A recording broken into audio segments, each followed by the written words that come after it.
and including our active involvement with the United Nations on climate change talks coming up in Copenhagen in December. We are working very closely with the United Nations, and will be California and other subnational governments will have a presence in Copenhagen.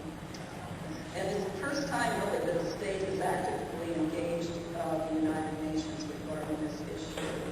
And this, of course, is just the beginning. California continues to develop initiatives that are making national and international impacts. Under Assembly Bill 32, our landmark legislation to reduce greenhouse gas emissions, the Air Resources Board in December released a comprehensive scoping plan for how California will meet its goal to reduce greenhouse gas emissions to 1990 levels by the year 2020. California's plan is the most comprehensive in the world to tackle this problem. And now the Air Resources Board has begun the rulemaking process, including a cap and trade program that will be linkable with carbon markets around the world.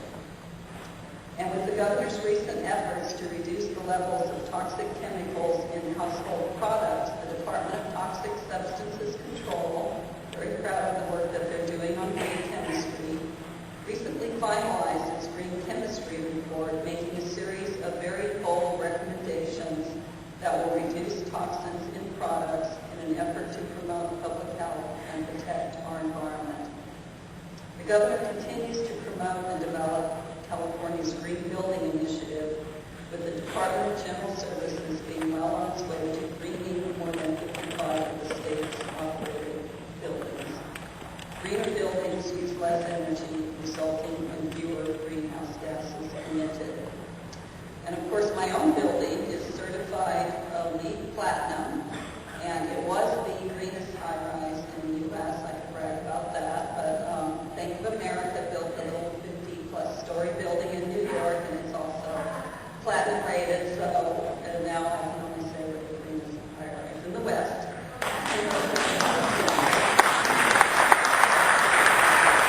And with the help of cutting-edge technology, including solar panels and smart lights, and the purchase of power from renewable resources, our energy use is carbon neutral, costing about $4 million to install energy-saving features.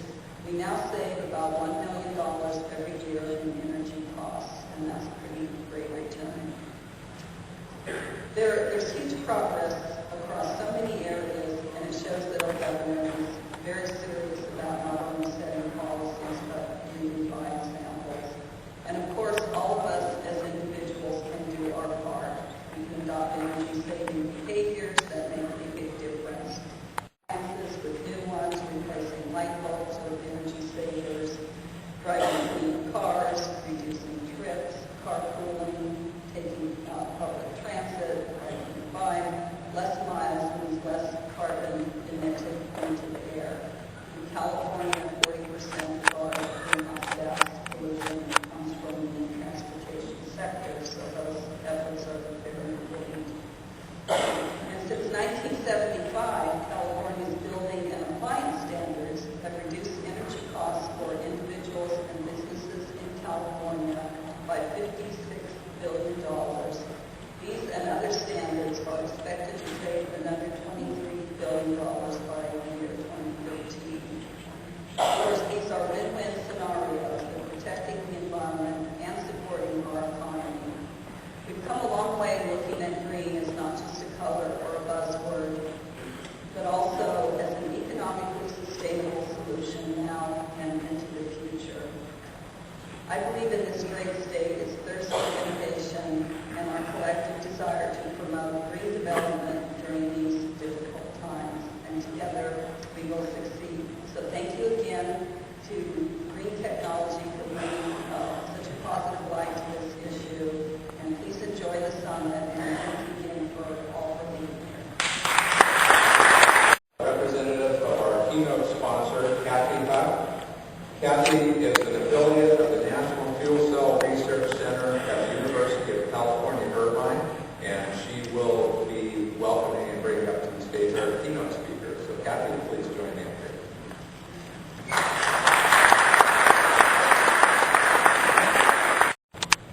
Good morning. I'm here on behalf of the California Stationary Fuel Cell Collaborative, and we invite all of you to visit us in booth 730 if you have an interest in stationary fuel cells. And enough about us, because we have a wonderful keynote this morning. Daniel Hammond is the class of 1935 Distinguished Professor of Energy at the University of California, Berkeley, where he holds appointments in the Energy and Resources Group, the Goldman School of Public Policy, and the Department of Nuclear Engineering. He works on energy and environmental science, policy and analysis, and has extensive field experience in Latin America, Southeast Asia, and China, and in Africa, which has been a focal point of his work for 2 decades. Dan is the founding director of the Renewable and Appropriate Energy Laboratory at UC Berkeley. He's the co-director of the Berkeley Institute of the Environment. He's the director of the Transportation Sustainability Research Center.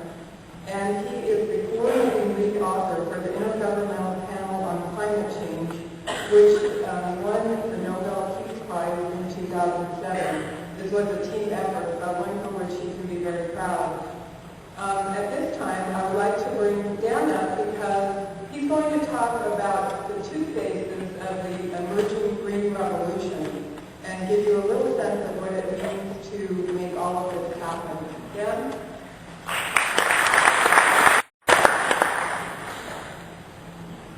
I'd like to thank everyone for the chance to do this. In particular, I'd like to thank Will and Kathy for the introduction. And of course, I think that's my key question to the mayor. I really had to put in my bracket. I really needed the mayor's help on this.